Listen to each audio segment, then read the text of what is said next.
তো আসসালামু আলাইকুম, আপনারা সবাই কেমন আছেন? আশা করি আপনারা সবাই খুবই ভালো আছেন। আমিও খুব ভালো আছি। তো আমরা রাজশাহী যাচ্ছি আমার একটা আত্মীয়র বিয়েতে। তো আমাদেরকে ইনভাইট দিয়েছে, আমরা ঢাকা থেকে রওনা দিলাম রাজশাহীর উদ্দেশ্য। তো আমাদের সাথে থাকুন। এই যে দেখতে পাচ্ছেন, এখন আমরা যাচ্ছি, আমি পিছনে বসে আছি আর আমার বড় ভাই গাড়ি চালাচ্ছে। আমরা রওনা দিয়েছি। তো বলতে বলতে আমরা প্রায় নওগাঁ জেলাতে চলে এসেছি। রাজশাহী এখন অনেক কাছে আমাদের। নওগাঁ জেলার পরে আপনার হচ্ছে রাজশাহী জেলা। তো আমরা বলতে বলতে চলে এসেছি। আপনাদেরকে এতক্ষণ ভিডিওটা দিতে পারিনি, একটু সমস্যা ছিল, তাই আমরা এতটুকু ভিডিওটা কেটে দিয়েছি। এখন আবার এখান থেকে শুরু করছি, আপনারা আমাদের সাথে থাকুন এবং দেখুন। তো আমরা এখান থেকে রওনা দিয়ে দিলাম। এটা হচ্ছে আপনার নজিপুর বাজার।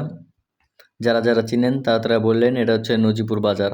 এখন আমরা আছি মান্দা ফেরিঘাটে। এটা হচ্ছে আপনাদের মান্দা ব্রিজ, রাজশাহীর খুবই কাছাকাছি। মান্দা ব্রিজ দেখেন কত সুন্দর একটা নদী, আশপাশেকার পরিবেশটাও কত সুন্দর। আমরা চলে এসেছি পোড়ায় তাদের বাসার কাছাকাছি। তো যাওয়া যাক। আসলে আমার গ্রাম অঞ্চলটা অনেক বেশি ভালো লাগে, কিন্তু গ্রামে অতিরিক্ত জাম। এই ব্রিজটার এখানে সবসময় জাম থাকে আর রাস্তা দিয়ে ধুলোবালু ওড়ে। কিন্তু গ্রামের পরিবেশটা আমার কাছে সব থেকে বেস্ট লাগে, কারণ এখানে গাছপালা, চারদিকে কত সুন্দর একটা প্রকৃতির সৌন্দর্য আছে। আর আপনার ঢাকার ভিতরে এরকম কোনো পজিশনই নাই। ঢাকার ভিতরে শুধু সারাদিনে বাজের, পরে ট্রাকের, এগুলো শুধু হরেনের শব্দ, তারপরে মনে করেন যে গ্যাস ধোঁয়া।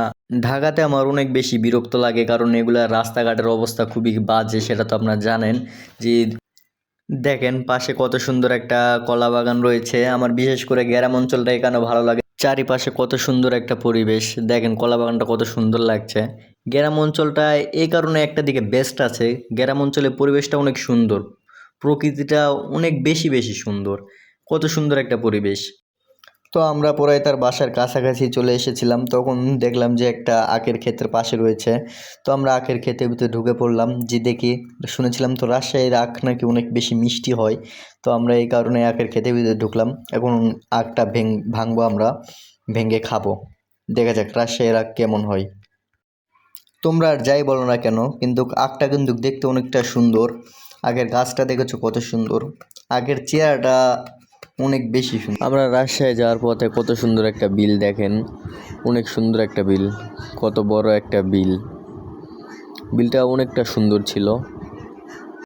গ্রাম অঞ্চলটা এই কারণে আমার বেশি ভালো লাগে, চারি সাইডে কত সুন্দর একটা প্রকৃতির সৌন্দর্য আছে। চারি সাইডে ধান ক্ষেত, কত সুন্দর, কত বড় একটা ধান ক্ষেত, অনেক বড় একটা বিল, চারি সাইডে শুধু ধান ক্ষেত আর ধান ক্ষেত।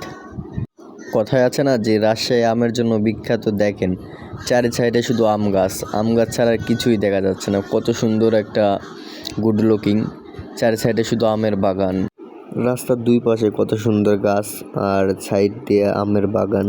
অনেকটা বেশি সুন্দর লাগছে রাস্তাটা, চারি সাইডে আমের বাগান, রাস্তার দুই সাইডে বড় বড় গাছ, অনেক বেশি সুন্দর লাগতেছে।